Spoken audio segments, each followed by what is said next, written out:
to move on now. I want to move to a lightning round of question and answers. Be right around 30 seconds. Congresswoman Shea Porter, we're going to start with you. I'm sure a lot of people will be wondering about this answer. How much do you think a gallon of gas should cost realistically? Well, you know, the price of gas is set on the world market, which makes it very difficult for Americans now. But because there has been a lot of domestic production, it's sitting a little bit above $3, and one of my staffers told me she found it for $2.95. So that's still a squeeze for the middle class. We know that. But again, the prices are set. We're competing on a world market, and so I'm relieved that the prices have dropped. But it is still a lot of money. So no specific number where you'd say, that's good enough. Well, we don't get to say anything about it because, again, you know, this is a world market, and we cannot force oil companies to. These are private companies, and we can't force them to set prices. That said, Mr. Ginta, how much do you think we should be paying for a gallon I filled of gas? up today at $3.03. I think it should be where the numbers before Carol Shea Porter took office 6 years ago, which was $1.95. That's exactly what people want to see, is a reduction in their cost of living, not a massive increase in their cost of living. You guys remember Edward Snowden? Mm-hmm. Yeah. Yes, we do. So, Mr. Ginta, do you think he is a traitor or a patriot? I don't think he's a patriot. No, not at all. Traitor?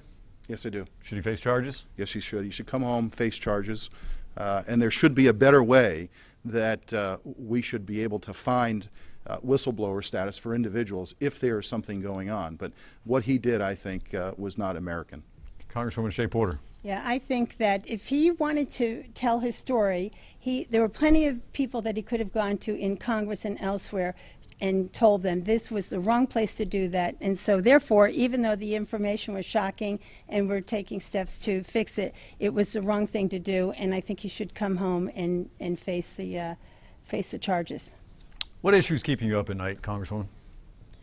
The economy, jobs. You know, we know that we are recovering still. It's been a long climb. We are recovering, but it's not fair. And this election has to be about fairness. So I live in Rochester. I live in a middle-class neighborhood. I come from the middle class.